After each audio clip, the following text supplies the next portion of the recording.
Hi guys, welcome back and happy Monday. Let's get into our Today in History. Today in History, May 11th, 1934. A massive storm sends millions of tons of topsoil flying across the parched Great Plains region of the United States as far east as New York, Boston, and Atlanta. Over a period of 2 days, high-level winds caught and carried some 350 million tons of silt all the way from the northern Great Plains to the eastern seaboard. Alright, so this was all part of what was known as the Dust Bowl.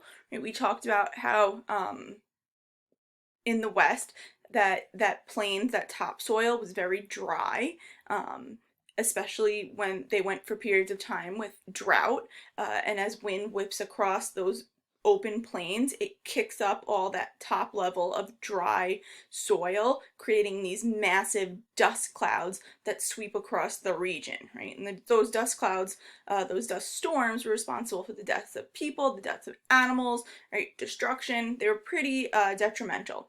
Right? So this one in particular reaches all the way from the Great Plains into the East Coast, New York, Boston, areas that we generally do not experience such weather. So pretty crazy, right? On top of being in the middle of the Great Depression, so as if things weren't bad enough, which also would have contributed to these dust storms is because farms closed, right? People couldn't stay open, the price of goods dropped, so where crops would have in the past kept the soil locked in, right, with their roots, there's something to grab onto.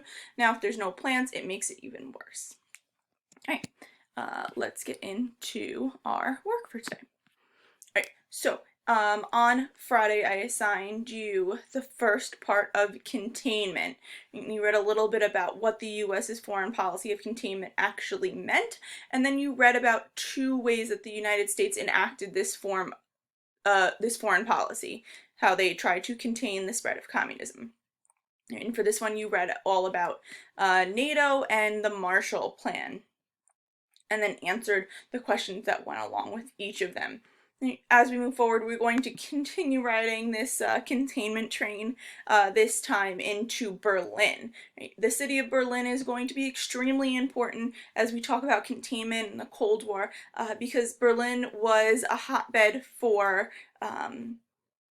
controversy and for conflict because of the fact that Berlin is within the communist section of Germany, and Berlin itself is then subdivided amongst those four countries that control Germany, right? So that creates a huge issue where in the middle of a city, you have it completely divided in terms of the type of government and the type of economy that rules that area.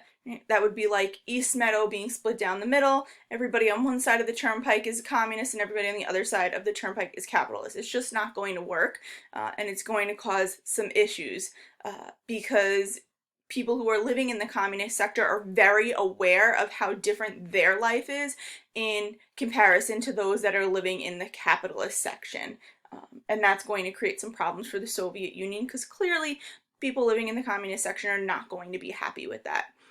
So today we're going to look at what exactly happens within Berlin that's going to make it such an important city during the Cold War and in our containment foreign policy. So you're going to read about two things in particular.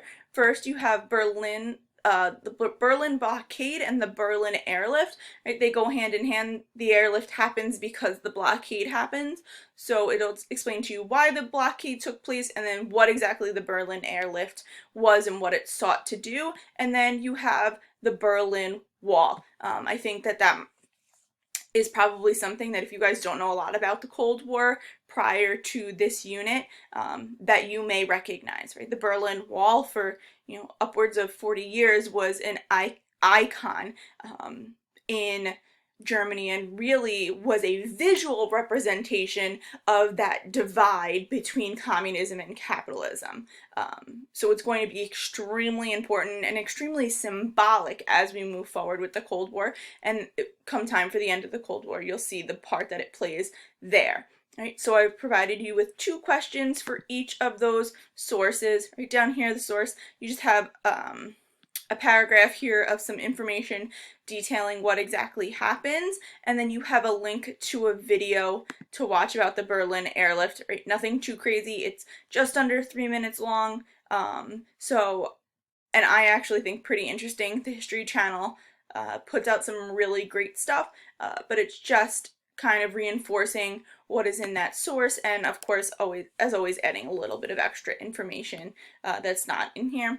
And then oh, this is important, right? Again, you guys saw this when we did the first lesson, and this was a huge source of confusion for a lot of you, because the top map was how Germany was divided, and then the bottom map was how Berlin was divided. So this is the division of Germany again, right? How we see, and a lot of you were saying Soviet Union has more land, Soviet Union has more land.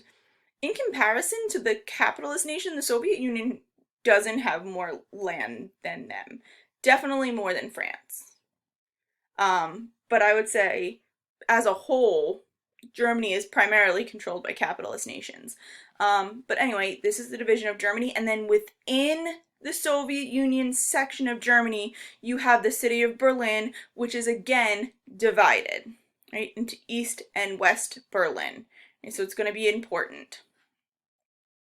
And then you have information about the Berlin Wall, right? What exactly it was, when it was constructed, why it was constructed, and what it was like once it was built. Right? And then down here you have a picture of the construction of the Berlin Wall, and then you have another video. This one is just over 3 minutes long. Again, nothing too crazy, but it talks about exactly why the wall was built, right? Again, adding to the actual written source. So pretty straightforward, nothing too crazy. As always, please, please, please reach out to me if you have any questions at all. I am here for you. But that should be everything. I hope you guys had the most amazing weekend. I hope you spoiled your moms a little bit.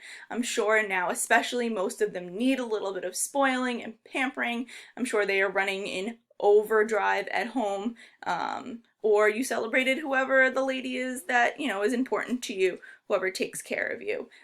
So I hope you guys have the most amazing day, and I will hopefully see you at office hours tomorrow, and if not, I hope you have a great day anyway.